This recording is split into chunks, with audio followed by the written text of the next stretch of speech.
Bismillahirrahmanirrahim.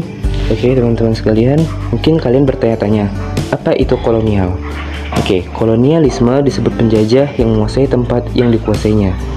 Kolonialisme adalah upaya yang dilakukan untuk memperluas wilayah oleh negara-negara penguasa untuk menguasai suatu daerah atau wilayah untuk mendapatkan sumber dayanya. Kenapa bangsa kolonial ke Indonesia? Dikarenakan bangsa kolonial mencari keki, monopoli perdagangan, dan mencari daerah jajahan. Dampak positif dari penjajah di negara kolonial. 1. Bidang sosial. Dalam bidang sosial, dampak penjajahan bangsa Eropa adalah runtuhnya kekuasaan feodal di Nusantara. Dengan turunnya kelas sosial para bangsawan kerajaan, membuat kehidupan masyarakat secara keseluruhan juga ikut berubah. Masyarakat yang pada awalnya menjadi rakyat golongan bawah tidak perlu lagi merasa cemas, khawatir, atau tidak percaya diri atas pengakuan dan perlakuan akibat kelas sosial. 2. Bidang politik. Munculnya pemahaman konsep pemerintahan yang bukan dipegang oleh kerajaan dan perubahan kelas sosial di masyarakat Indonesia juga menjadi dampak baik yang didapat bangsa Indonesia. 3. Bidang pendidikan. Di dalam bidang pendidikan memiliki 3 poin.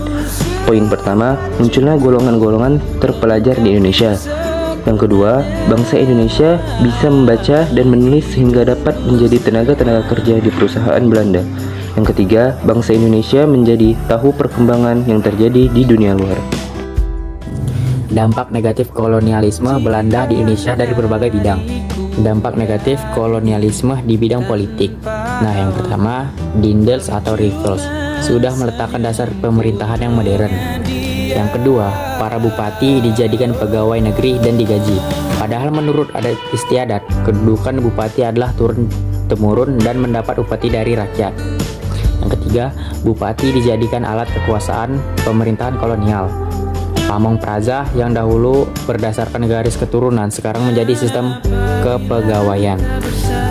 Yang keempat, Jawa dijadikan tempat pusat pemerintahan dan membaginya menjadi wilayah prefektur. Nah, dampak negatif yang kedua dalam bidang budaya.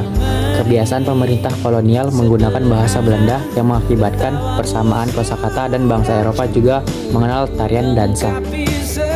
Selain itu, ada juga bangunan-bangunan yang menjadi saksi bisu terhadap segala peristiwa masa lampau. Nah, itu dampak negatif di bidang budaya. Selanjutnya, dampak negatif kolonialisme di bidang ekonomi. Yang pertama, monopoli dan penguasaan suatu daerah atau koloni oleh penjajah yang menyebabkan terjadinya situasi yang tidak sehat dalam hal perdagangan. Nah, yang kedua, perekonomian bergeser dari pertanian pangan menjadi industri perkebunan. Yang ketiga, praktik monopoli perdagangan yang diterapkan oleh VOC mengakibatkan mundurnya perdagangan di Nusantara dari kancah perdagangan internasional. Nah, itu sajalah dampak negatif kolonialisme Belanda di Indonesia. Terima kasih.